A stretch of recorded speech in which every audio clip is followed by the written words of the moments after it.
Words and action. Which one comes first? Which one has more energy? I will tell you that words have more energy. They affect us more, and we need to be selective with the words. God designed where the word comes from in such a way so we can taste our words before it comes from our mouth. So we need to be having discernment and selective for the words, because words have energy and they have a big impact. Sometimes the impact of words are more than the impact of action.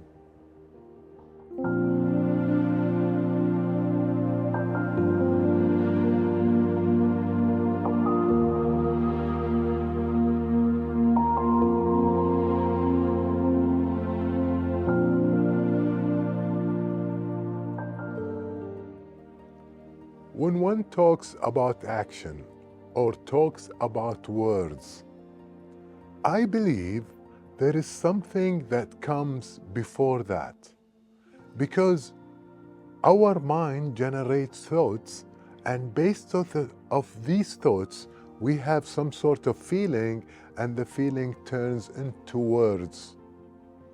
And those words becomes our behavior or our action. So there is a relationship between words and action, but usually we want the action more than the words. But there is no action that comes without thoughts, without verbalizing those thoughts to enable us to take action towards those thoughts or those words. So sometimes you see people telling you, well, I don't trust his words. I only trust his or her action. What does that mean? That means they want to see the action first without, before they listen or hear the words themselves. So that means there is a trust issue happening. Be it, when you have say things and words, somebody said, well, I don't believe it until I see it. That's why we say showing is better than telling. Another person put it that way. He said words is the talk, but action is the walk itself. So action is what you do. It requires energy, it requires physical efforts. Even words does that as well. But the thoughts, it's only an energy.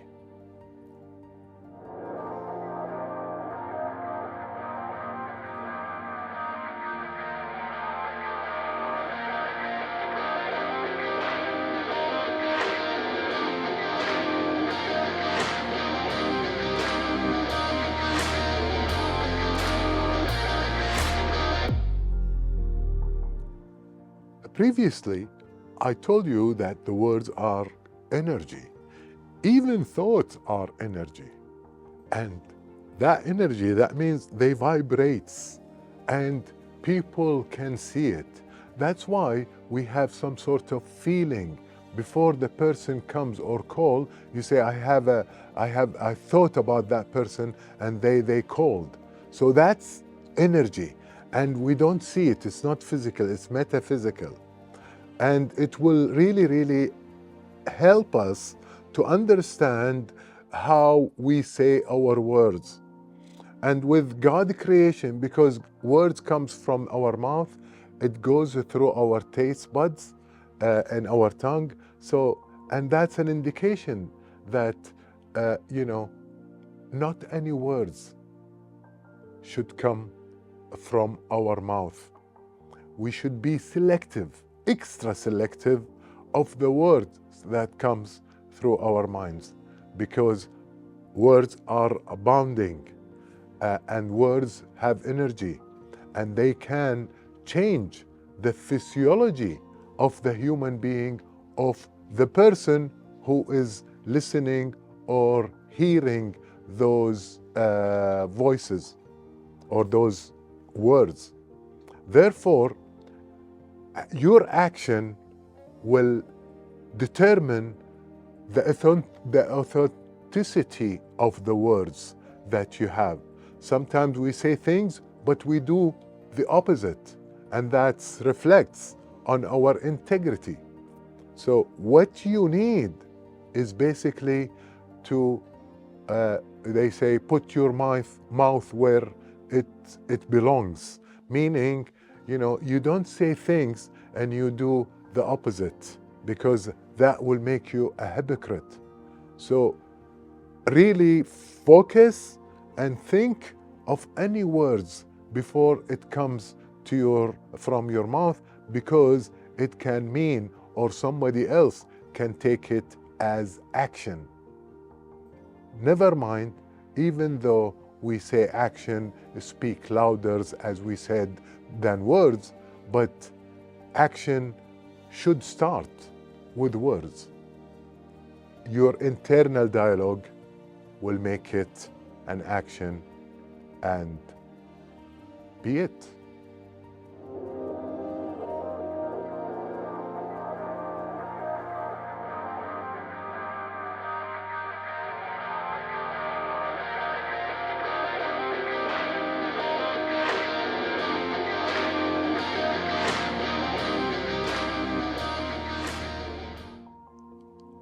In order for you to read any person and to understand where they come from, you need to hear them talk.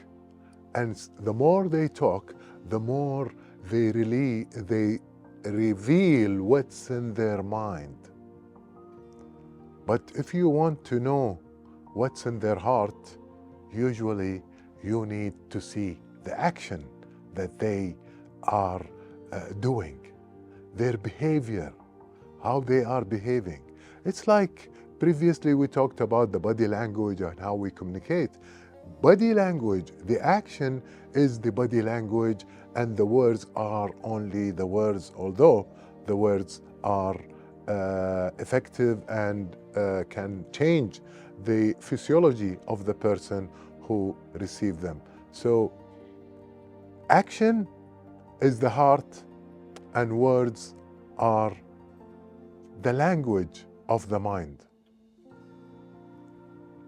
How you are applying your thoughts to become words is very important, which means takes me to the fact that we need to be always conscious.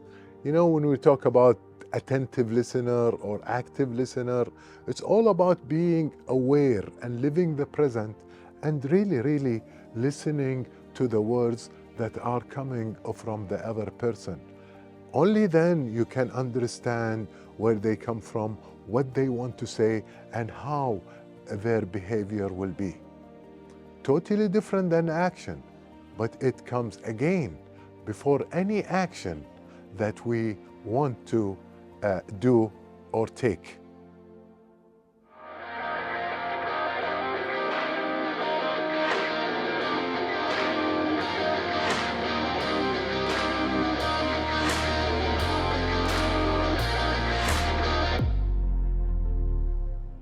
Action speaks louder than water. Can you hear the words? Words have energy, and words are sometimes we take it for granted, and we look at the action. Now, I understand that action is more important than word, and sometimes some people, they just say word without action. So they say things they don't mean. But words have bigger impact, because if you think about the words and where do they come from, or the talk that we talk, It comes from our mouth. And that's, in God, creativity and design, that we are, the words are coming through our tongue buds so we can taste the words that we're saying. Because words have energy. And sometimes we say things as a joke or as something, but that is really, really affecting the receiver, the person who's receiving that word, sometimes more than the action.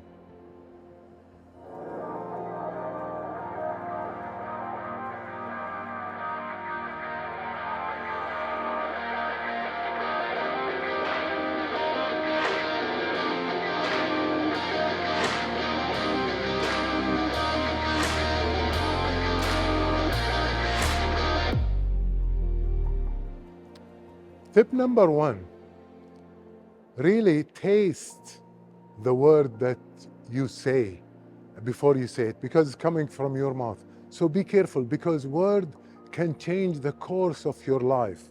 So choose the word carefully. Secondly, try to talk with meaningful, simple words, because your loved ones deserve to hear the best from you. Remember that your words have energy.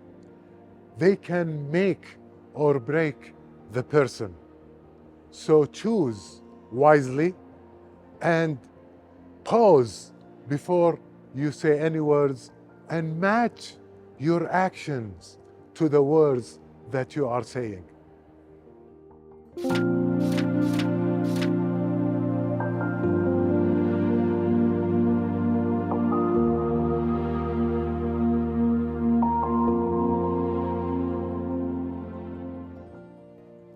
A man of words, not deeds, is like a garden full of weeds. When we talk about different receivers of the words, we change the words dependent on the gender or the person who is in front of us. If we are talking to a child, the words that we use is totally different, and sometimes we take an action by going down toward the same height of the child to speak to children. That way we are really getting closer to them with our action and with the choice of words. With a man, as the quote says, it's usually the man is very much respectful and very much careful about the words they use, and they because it becomes like a bond, with them. It's like, they feel obligated toward whatever they say.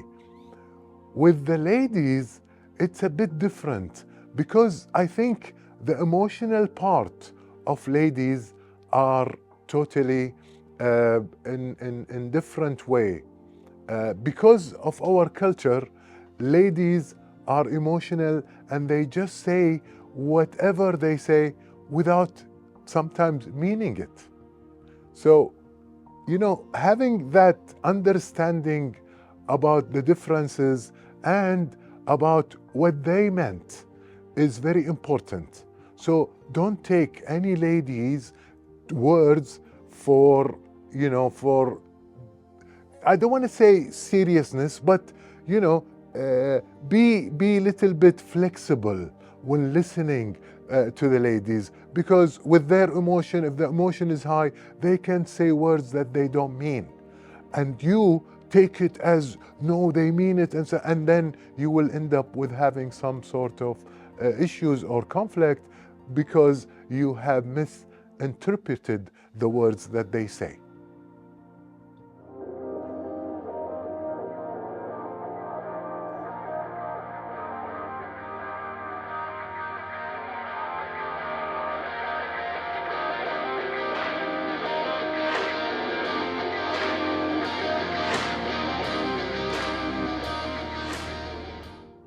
Now, let's look at it from the receiving end.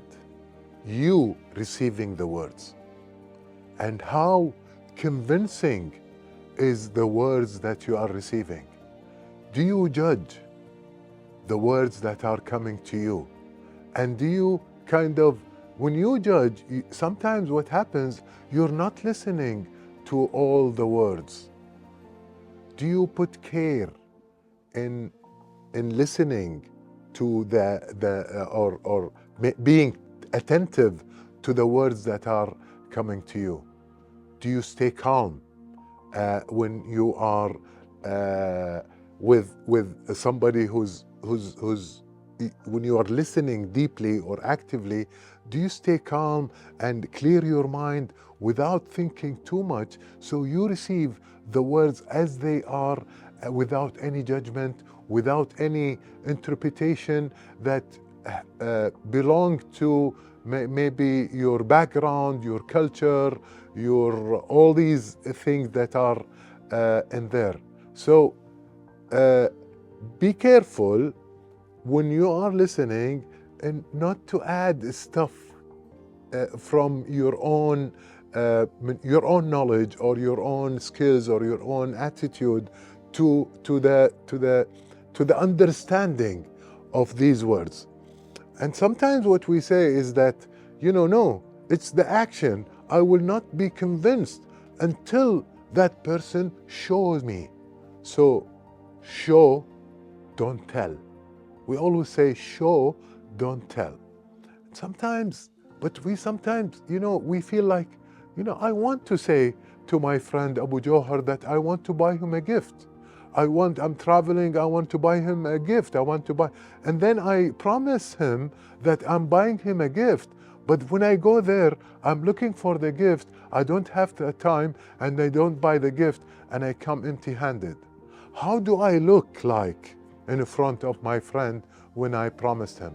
So sometimes you have tricks. Let's promise, over deliver, which means instead of telling my friend I'm gonna buy you a gift, no, keep it to myself. I keep it to myself, and then I would go and travel, and if I got the gift, I bring it, and it will be a nice surprise rather than having expectation.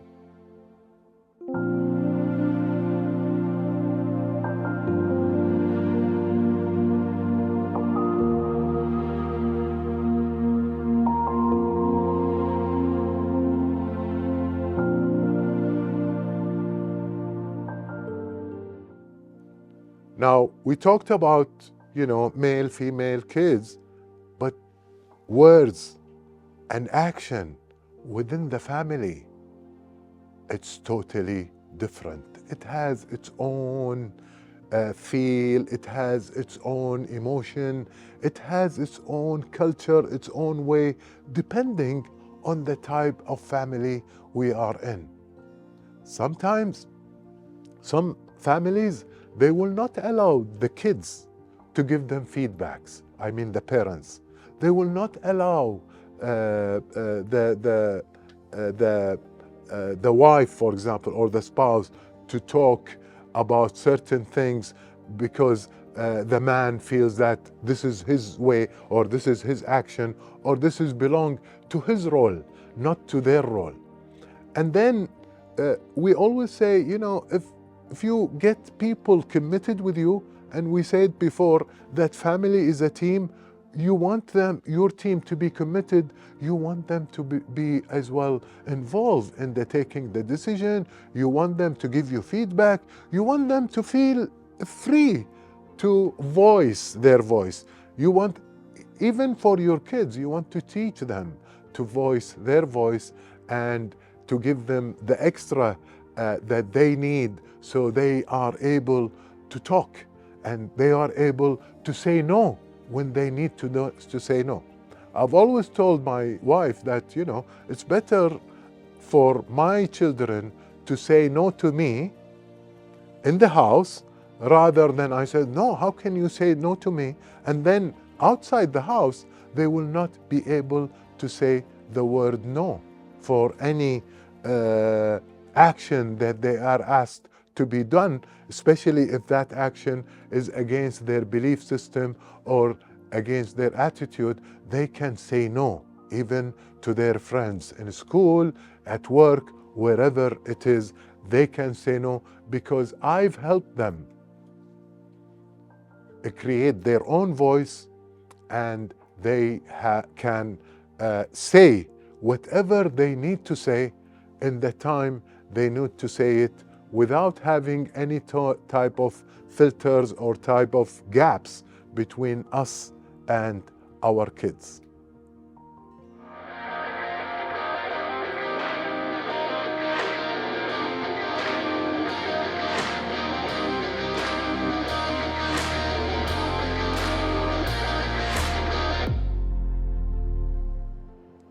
So when you take care of the words that comes from your mouth, you will get good results. First of all, when you talk to your son or daughter or your spouse in a very good word, you are sending good energy and good vibes. Their body, and not only their ears, their body will hear it. And guess what?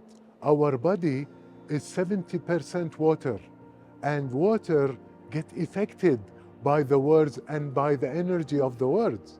So be careful on how you talk to especially your children, because they can be affected. If you speak to them in a negative way, they'll be negatively affected, unfortunately. And if you speak to them in a positive way, they'll be positively affected. There is one child who was really bad in school. One teacher believed in him, and he took him by his arm, and he started talking to him during the break that you are really brilliant. You cannot see your potential. I see your potential. One day, you'll be a very important person on this planet Earth. With these words, that, student who thought always that he was a school dropout, he became the biggest lawyer in Manhattan. Why?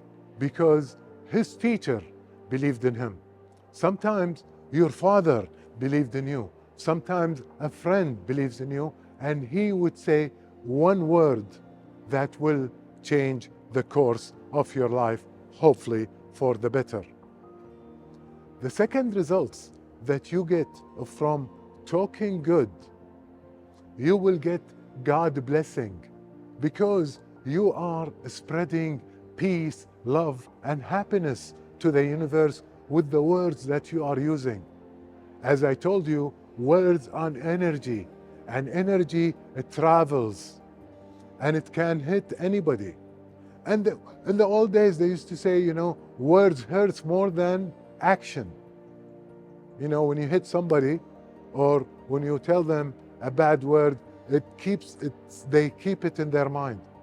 So the other results is for you is not to really think of anybody or entertain any words that comes to your way. You have to create a shield, and only the good words with the good vibes you will accept to come, and you will protect yourself from the bad vibes and the bad words. Only then you will create a beautiful garden in your mind that will affect your behavior and your life.